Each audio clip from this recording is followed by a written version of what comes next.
नमस्कार मो देवव्रत धीर नुआपल्ली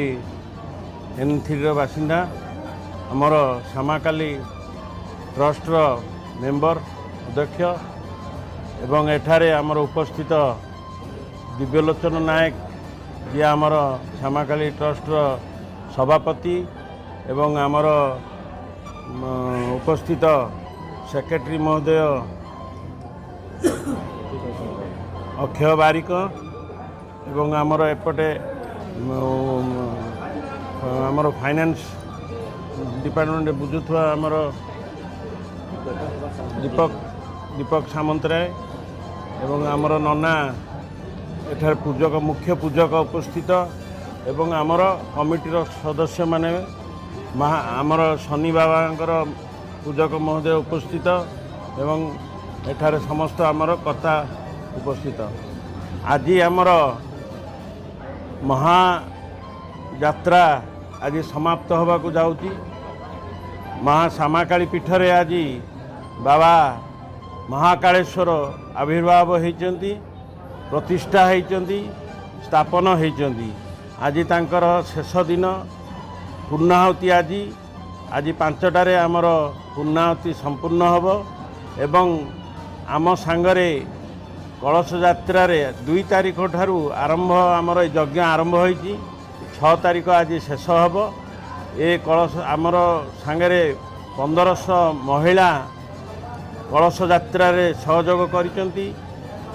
कलश यात्रा कलश नहीं आसीचंती एवं प्रतिदिन आमर सूर्य पूजा गो पूजा शाला पूजा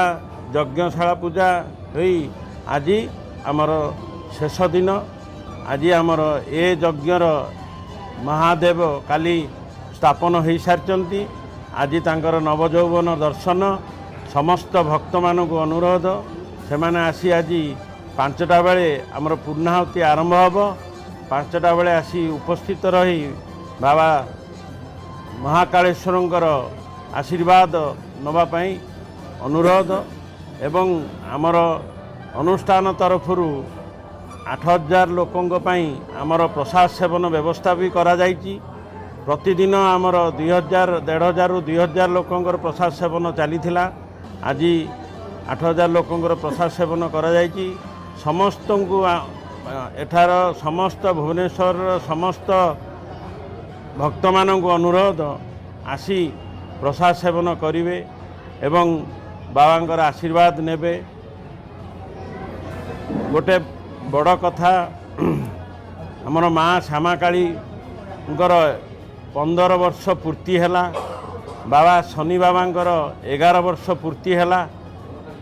माँकर 15 वर्ष पूर्ति हैला आमे 7-8 वर्ष हैला मंदिर तैयारी करी सारिथिलु किंतु विग्रह प्रतिष्ठा करि पारुनथुलु कौन बाधा विघ्न गोटे गोटे कौन ही रोला आम 8 वर्ष है करूँ किंतु देखु माँकर 15 वर्ष पूर्ति है जो दिन से दिन आम समस्ते संकल्प कलु एवं से तार 3 दिन पर आम गलु एठी उज्जयिनी गलु उज्जयिनी रु नर्मदा नदी आमर से बराद दिखाई आगु नर्मदा नदी पत्थर लिंग नहीं कि आसिलु लिंग स्वस्ति वृषभ एवं समस्त देवादेवी को धरिकी नर्मदा नदी उज्जयिनी धरिकी आसिलु महाकालेश्वर दर्शन कलु महाकालेश्वर बाबा को दर्शन कलु सेठी बाबांकर आज्ञामाल नहीं प्रभु को नहीं आज स्थापन आमर पंडित माने पंडित सबु यज्ञ आमर 12 जन महापंडित सब मैंने आसी बसी आमर ये जगार 18 दिन भितर यज्ञ मंडप तैयारी है एवं कार्य आज समाप्त होगा जाऊँगी सबू शांति सुरखुरी होची आमर पुलिस भाई माने भी आमर जो प्रोसेसन होता पुलिस भाई माने भी आमर एठिकार नुआपल्ली इन्स्पेक्टर ठू आरंभ करी समस्ते पुलिस भाई माने भी सहयोग करिकी प्रोसेसनटा बहुत शांति श्रृंखला समाप्त होला एवं आमर आज पर्यंत सबू शांति श्रृंखला चली आउ समस्त को अनुरोध करुच्ची ସମସ୍ତେ ସହଯୋଗ କରନ୍ତୁ। ଏ ଅନୁଷ୍ଠାନକୁ ଆଗକୁ କେମିତି ଯିବ, ବାବାଙ୍କର କେମିତି ପୂଜା ହେବ, ମାଙ୍କର ପୂଜା ସବୁ। ତେଣୁ ଆପଣମାନଙ୍କ ସମସ୍ତଙ୍କୁ ଆମେ ସହଯୋଗ ମାଗୁଛୁ, ଅନୁରୋଧ କରୁଛୁ ଆମ ଟ୍ରଷ୍ଟ ତରଫରୁ, ଆମର ଅନୁଷ୍ଠାନ ତରଫରୁ।